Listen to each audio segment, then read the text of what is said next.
자, 여러분. 지난 시간 우리가 누굴 만났습니까? 바로 명나라 황제의 처남이라는 무시무시한 백을 등에 업고 조선 땅을 호령했던 대단한 양반, 한화가 아니었습니까? 딸을 세조의 며느리 인수대비로 들이며 조선 최고의 가문을 일궈냈던 그였지요. 그런데 말입니다. 세상사가 참 얄궂어요. 달도 차면 기운다고 했던가요? 한학이 다져놓은 그 단단한 가문의 반석 위에서 조선 역사상 유래를 찾아볼 수 없는 피바람이 불기 시작합니다. 바로 인수대비라는 호랑이, 시어머니와 패비 윤씨라는 불꽃 같은 며느리, 그리고 그 사이에서 괴물이 되어버린 연산군의 이야기입니다. 오늘 그 비극의 속살을 한번 파헤쳐 보시죠. 여러분, 인수대비가 보통 분입니까?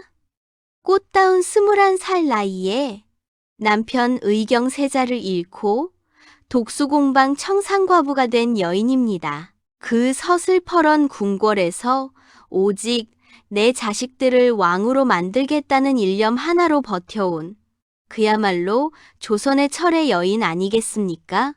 얼마나 대단했으면 부녀자들의 도덕 교과서라는 내훈까지 직접 써가며 여자는 자고로 그림자처럼 조용하고 법도에 밝아야 한다며 기를 죽였겠느냐 이 말입니다. 인수대비에게 여인의 삶이란 곧 인내요, 희생이었던 것이지요. 그런데 그 엄격한 안방에 누가 며느리로 들어옵니까? 원래 중전이었던 한 명의 딸 공예왕후가 일찍 세상을 뜨자 후궁 중에서도 유독 미색이 빼어났던 윤씨가 그 자리를 꿰차고 앉습니다. 이 윤씨라는 여인, 가문은 비록 몰락해서 끼니를 걱정할 정도로 가난했다지만 그 미모 하나만큼은 성종의 눈을 멀게 할 정도로 대단했던 모양입니다. 문제는 여기서 터집니다. 여러분도 아시다시피 성종 임금이 공부도 잘했지만 밤이 되면 또 얼마나 풍류를 즐겼습니까? 낮에는 성군, 밤에는 한량이라는 소리가 나올 정도로 후궁들 처소를 제집 드나들듯 하니 젊은 중전 윤씨의 소갈머리가 남아났겠느냐고요. 독수공방의 서름을 법도로 승화시킨 시어머니 인수대비 눈에는 남편 사랑을 독차지하려고 안달복달하는 며느리가 얼마나 가당치 않았겠습니까? 윤씨가 질투 섞인 하소연이라도 할라치면 인수대비는 위로 대신 얼음장 같은 불호령을 내리칩니다. 왕의 여자가 어디 감히 지엄한 법도를 어기고 투기를 한단 말이냐. 너의 그 천박한 질투가 나라의 근간을 흔드는구나. 가슴에 뜨거운 불덩이를 품은 며느리 윤씨.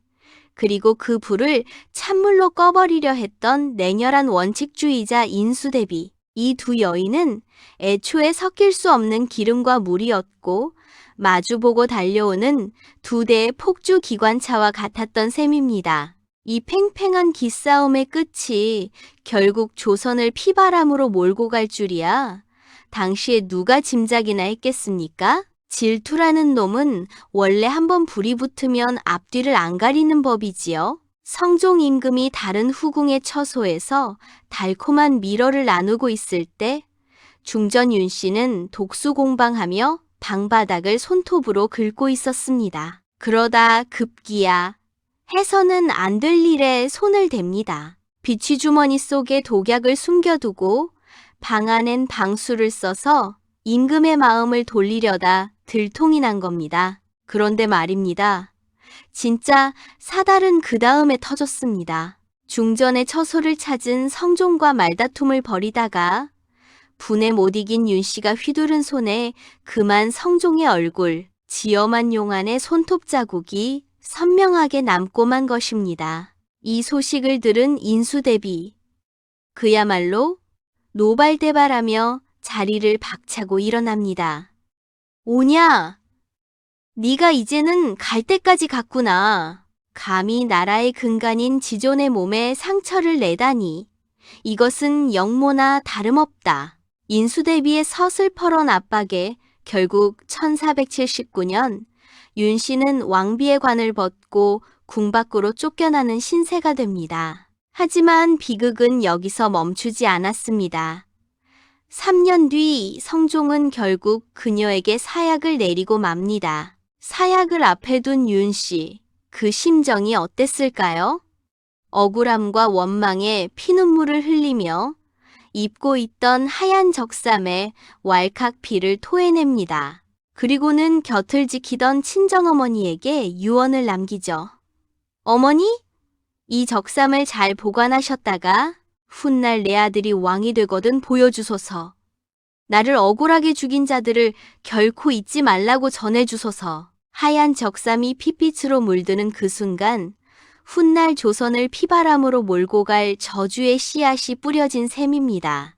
그때 아들 융, 즉 훗날의 연산군은 고작 7살 배기 어린아이였습니다. 성종은 왕명으로 향후 100년 동안 패비운 씨의 일은 입 밖에도 내지 말라는 엄명을 내렸고 소녀는 어머니가 그저 병으로 죽은 줄로만 알고 자랐습니다.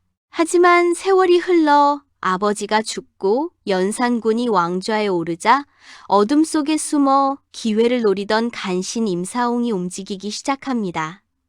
임사홍이 누구입니까? 사람의 욕망과 상처를 귀신같이 파고드는 인물 아니겠습니까? 그가 깊이 감춰두었던 보따리를 풀어 연산군 앞에 내밀었습니다. 전하, 보시옵소서. 이것이 바로 전하의 어머님이 피를 토하며 남기신 적삼이옵니다. 전하의 어머니는 병사가 아니라 사약을 받고 원통하게 가셨나이다. 그 붉은 핏자국을 본 순간 연산군의 눈동자가 뒤집혔습니다. 억눌려 있던 슬픔은 순식간에 살기로 변했고 궁궐 깊은 곳에 봉인되어 있던 광기의 괴물이 마침내 그 거대한 입을 벌리게 된 것입니다. 이제 조선은 그 누구도 멈출 수 없는 피의 세례를 받을 준비를 해야 했습니다.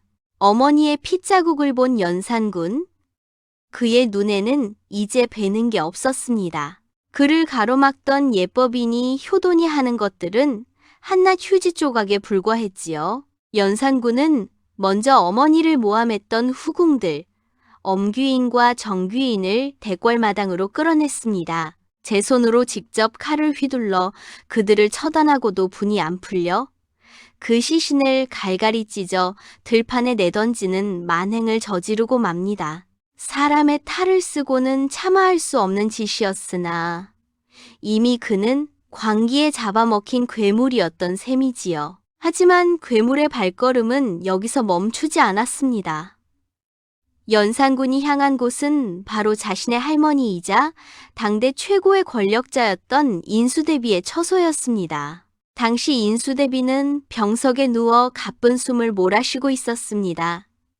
그런데 손자라는 놈이 피 묻은 칼을 든 채 문을 박차고 들어온 겁니다. 연산군은 할머니의 침전 앞에서 짐승처럼 울부짖었습니다.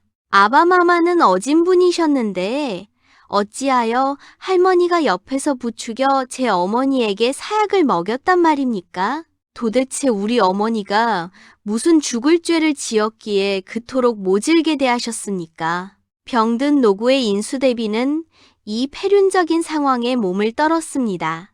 명나라 황실과 어깨를 나란히 하고 조선의 기틀을 바로잡으려 했던 그 대단한 역걸도 제 손자의 광기 앞에서는 속수무책이었죠.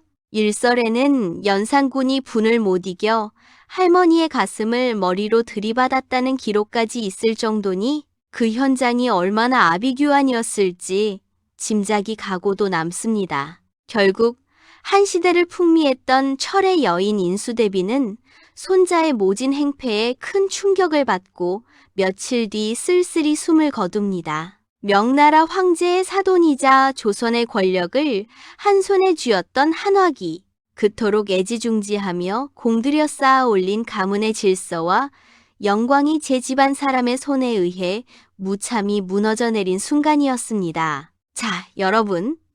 갑자사화로 눈에 가시 갔던 훈구판이 살인판이 하는 신하들을 싹 쓸어버린 연산군. 이제 세상에 무서울 게 뭐가 있겠습니까? 브레이크 고장난 전차처럼 폭주하기 시작하는데 그 곁에는 임사홍, 임숭재 부자 같은 간신들이 찰떡같이 붙어서 부채질을 해대니 정말 가관도 아니었습니다. 이때부터 조선 땅에는 전무후무한 시스템적인 방탕이 시작됩니다. 이름도 거창한 채용사라는 관리들을 전국 8도에 보냈는데 이들이 하는 일이 뭐냐? 꽃다운 처녀들을 강제로 끌어다가 왕의 놀이개로 바치는 것이었습니다. 그렇게 모인 기생들을 가리켜 흥청이라 불렀는데 왕이 이들과 어울려 나랏돈을 물쓰듯 하며 놀아나니 백성들 사이에서 어떤 말이 나왔겠습니까? 흥청대다가 망청한다. 네, 맞습니다. 오늘날 우리가 쓰는 흥청망청이라는 말이 바로 여기서 유래된 겁니다. 성인들의 가르침을 논하던 성균관은 술판이 벌어지는 유흥장으로 변했고 대궐은 날마다 질펀한 잔치상에 비명이 끊이지 않았습니다. 충원을 올리는 내시의 목을 직접 베어버릴 정도였으니 그야말로 왕이 곧 법이요, 왕의 쾌락이 곧 국책이었던 셈이지요. 하지만 여러분, 광기에도 끝이 있는 법입니다. 연산군은 결국 넘지 말아야 할 마지막 선, 즉 인륜의 선을 넘고 맙니다. 당시 왕실에는 박씨 부인이라는 분이 있었습니다. 이분의 사연이 참 기구해요. 원래 남편인 월산대군은 성종보다 3살이나 위인 형이었지만 한명회의 위세에 밀려 왕위를 동생에게 양보해야 했던 비운의 인물 아닙니까? 그 월산대군의 아내이자 연산군에게는 인자한 큰어머니였던 박씨 부인은 성품이 고결하기로 소문난 여인이었습니다. 그런데 이 연산군이라는 괴물이 감히 제 큰어머니를 범하는 천인공노할 짓을 저지르고 맙니다. 실록의 기록을 보면 참담하기 짝이 없습니다. 박씨 부인이 연산군의 아이를 잉태했다는 흉흉한 소문이 대궐 담장을 넘어 저작거리까지 퍼졌고 견디다 못한 박씨 부인이 스스로 목숨을 끊자 사람들이 손가락질하며 수근거렸습니다. 왕이 짐승처럼 침범했기에 저 고결한 분이 수치를 못 이겨 스스로 가신 게다 질투하던 며느리를 죽였던 인수대비가 이 꼴을 봤다면 무덤 속에서 통곡을 했을 일 아닙니까? 방탕함이 극에 달해 끝내 천륜까지 져버린 이 폐륜 사건은 그나마 숨죽이고 있던 신하들의 가슴에 마지막 불씨를 당기고 말았습니다. 더 이상은 못 참겠다. 저건 왕이 아니라 짐승이다. 박씨 부인 사건이 터지고 불과 두어 달 뒤인 1506년 9월 천둥소리와 함께 중종반정의 깃발이 오릅니다. 한화기 세운 가문의 영광도 인수대비가 꿈꿨던 엄격한 질서도 연산군의 광기 어린 웃음소리와 함께 역사의 뒤안길로 영영 사라지게 된 것이지요. 권력에 취해 하늘 무서운 줄 모르고 흥청망청했던 한 남자의 끝. 참으로 허망하고도 무서운 교훈 아닙니까? 여러분 참으로 허망하지 않습니까? 한학이 다진 천하의 명문가가 결국은 그 핏줄의 손에 의해 피바람으로 막을 내리다니 말입니다. 권력은 짧고 원하는 길다는 옛말 하나 틀린 게 없습니다. 연산군의 폭주는 결국 중종반정이라는 또 다른 피바람을 불러오게 됩니다. 세상 신화 이야기 한학과 인수대비 그리고 연산군으로 이어지는 이 장대한 대하 드라마 여러분은 어떻게 보셨습니까? 흥미로우셨다면 구독과 좋아요, 알람 설정으로 화답해 주시기 바랍니다. 고맙습니다.